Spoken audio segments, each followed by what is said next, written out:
आपण जर या चॅनलवर नवीनच असाल तर सबस्क्राईब आणि बेल आयकॉन दाबायला विसरू नका.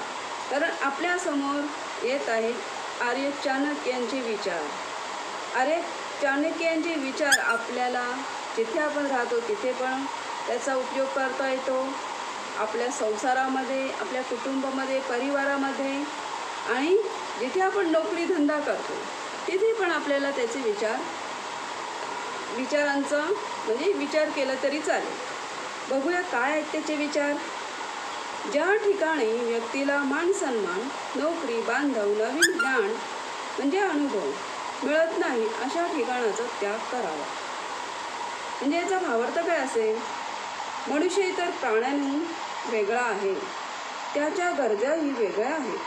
परमेश्वराने मानवाला शरीरासोबतच मन, ज्ञान, लालसा, चिकित्सा बुद्धी दिली आहे. त्याचेही पोषण होणे अपेक्षित आहे. मग त्याच्यातला आपण काय उचलायचं? सन्मान उचलायचं. मग सन्मान कशाबद्दल? जिथे व्यक्तीला सन्मान मिळत नाही, त्यांच्या गुणांची कदर केली जात नाही, तिथे राहून उपयोग नाही. अपमान सहन करण्यापेक्षा जिथे आपल्याला योग्य मान मिळेल तिथे जाणे केव्हाही बरे. सन्मान जगण्याचे बळ देतो. नोकरी धंदा उपजीविकेचे साधन म्हणून आपण नोकरी किंवा धंदा करतो. पण ही नोकरी किंवा धंदा आपल्याला आवडत नसेल, तिथे समाधान मिळत नसेल, तर आपल्याला आवडेल, समाधान मिळेल अशी नोकरी किंवा धंदा व्यक्तीने शोधावी. तिसरं आहे आप्तस्वकीय. जिथे कुटुंब, मित्र नसतील तिथे राहू नये. कारण मनुष्य हा समाजशील प्राणी आहे. समान आचार विचारांच्या सुखदुःखात साथ देणाऱ्या आपल्या अशा जीवाभावांच्या व्यक्तींची त्याला गरज असते.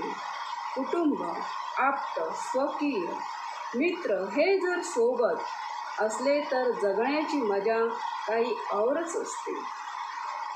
ज्ञान, लालसा. जिथे नवीन काही शिकायला मिळणार नाही तिथे राहू नये.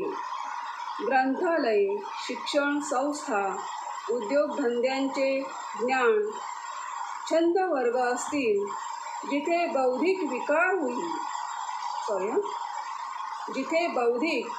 विकास होईल अशा ठिकाणी राहावे. म्हणजे याच्यातून बोध काय घ्यायचे आपल्याला? जिथे व्यक्तींच्या भावनिक, आर्थिक, बौद्धिक गरजा भागणार नाहीत तिथे राहू नये. वरील गोष्टी जिथे असतील अशा ठिकाणी राहावे. आनंदाने, समाधानाने जगावे.